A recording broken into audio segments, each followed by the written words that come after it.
Le pido, don Roberto, que por favor indique su nombre completo y su RUT antes de iniciar la exposición. Hola, buenos días. Mi nombre es Roberto Carlos Aro Varga, 13 970 019-8. Don Roberto, adelante. Buenos días, mi nombre es Roberto Aro, soy presidente y fundador de la asociación Asperger Patagonia, una comunidad de personas con autismo. Y hoy venimos a analizar, ¿no es cierto?, el artículo 27 del proyecto de ley en materia de discapacidad. En el artículo 27 del anteproyecto de la Constitución Política habla sobre el Estado que garantice el acceso a las prestaciones básicas y uniformes establecidas por ley y que otorguen a través de las instituciones públicas o privadas, ¿no es cierto?, el resguardo y de las personas de las contingencias de la vejez, y aparece la palabra discapacidad. ¿Por qué es tan importante la palabra discapacidad? Porque finalmente en Chile y los convenios y tratados internacionales, ¿no es cierto?, el año 2006, ¿no es cierto?, consagra el cambio de paradigma, ¿no es cierto?, respecto a las personas con discapacidad, y establece un nuevo modelo social, y la Convención declara también el derecho de las personas con discapacidad que gocen de todos los derechos humanos y las libertades fundamentales. Finalmente, la población con trastorno del espectro del autismo ha navegado con la ley 20.422 desde el año 2008 en adelante, siendo sujeto de derecho. Finalmente, nada de eso se ha cumplido porque finalmente existe la ley, pero no existe esta mirada social que la sociedad pueda proteger a las personas con trastorno del espectro del autismo. Otras cosas que hemos navegado durante nuestro país es que siempre se ha hablado de niño, niña, adolescente. Hoy tenemos la ley TEA, la 21.545, finalmente, donde hablamos del ciclo de la vida de las personas con trastorno del espectro autismo.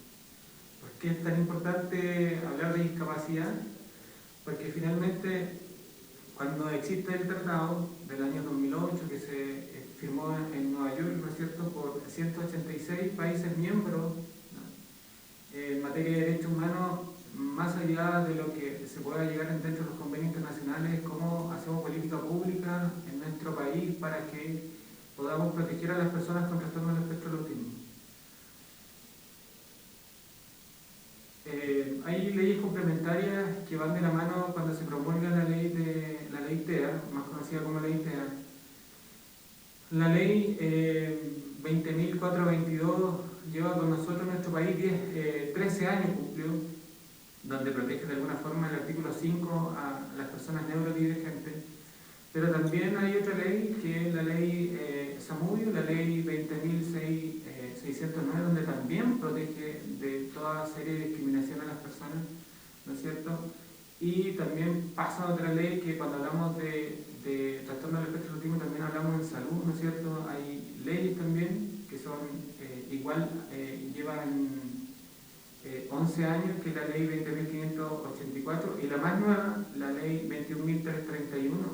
Pero acá hay algo más allá de lo que pueda tener una expectativa de la ley, es cuando nos hablan que falta el reglamento. Primero está la ley, después viene el reglamento.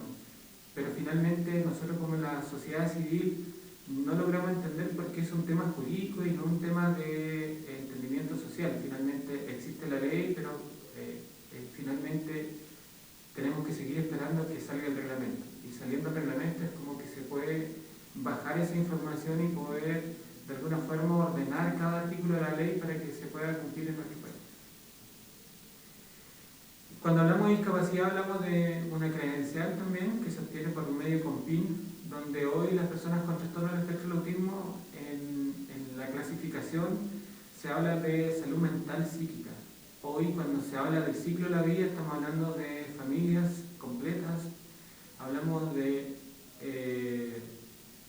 guardadores y guardadoras con la condición que finalmente hablamos de un ciclo completo de familias con trastorno del espectro del autismo, porque finalmente son los papás con trastorno del espectro del autismo y también los hijos.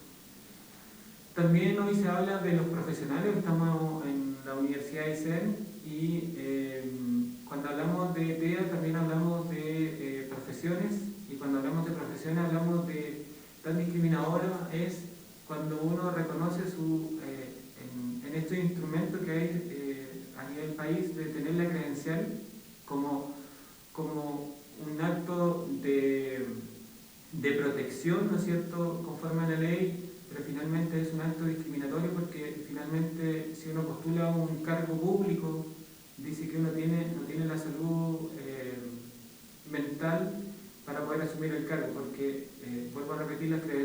discapacidad en las personas TEA se habla como una discapacidad mental psíquica.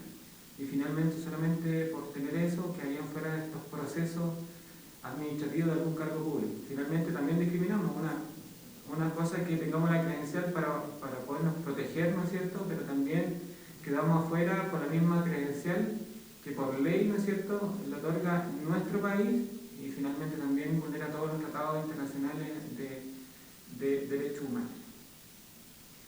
La ley TEA se demoró desde el ingreso al Parlamento, que fue el 15 al 6 del 2001, se demoró 21 meses en el proceso de tramitación, donde nosotros fuimos parte de las Comisiones Unidas, donde nosotros también fuimos parte de poder cambiar algunos de sus artículos, pero finalmente nos encontramos, cuando aparece toda esta publicidad, ¿no es cierto?, en los medios de comunicación, cuando el presidente de la República dice que tenemos una ley que nos va a proteger, que ya no vamos a ser discriminados, que finalmente el Estado se hace cargo de las personas con trastorno del espectro del autismo y que ya no va a existir discriminación, pero nos encontramos finalmente con una nueva discriminación que tenemos que esperar el reglamento.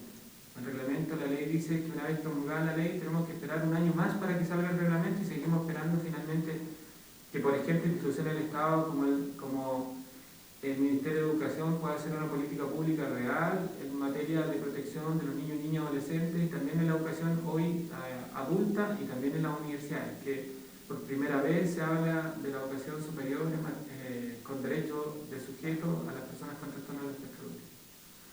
La encuesta en DICS, ¿no es cierto?, habla de la discapacidad, pero una discapacidad agrupada, no la separa por clase de discapacidad y finalmente en el país no tenemos una cifra clara de cuántas personas con discapacidad tenemos en el país.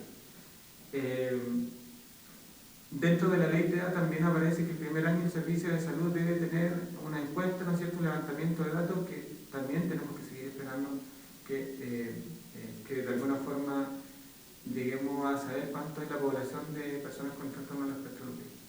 Nosotros acá en la región de Aysén, con las 5 organizaciones sociales de TEA, nosotros somos alrededor de 397 personas con trastorno del espectro autismo acá en la región de Aysén. ¿Cuál es la expectativa de la ley TEA? Primero fue la vigencia de la ley, ¿no es cierto? Después había la expectativa de la sociedad, el empoderamiento igual de la sociedad civil, porque ya teníamos una ley. Pero finalmente el Estado nuevamente nos coloca una muralla y tenemos que esperar este reglamento. Como propuesta en materia de discapacidad, quiero dejar, si se puede agregar, ¿no es cierto?, o que puede tomar en cuenta los constituyentes. 2 minutos, don Roberto. Que la discapacidad, dice, es un deber del Estado proteger y garantizar a las personas con discapacidad y neurodivergentes en el ejercicio de todos sus derechos reconocidos en esta Constitución y en los tratados internacionales ratificados y vigentes en Chile durante todo el ciclo de la vida.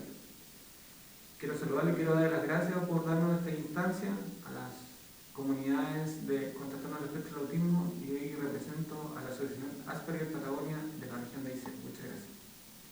Don Roberto, agradezco su presencia y participación en este acto significativo para el desarrollo de nuestra Constitución. Muchas gracias.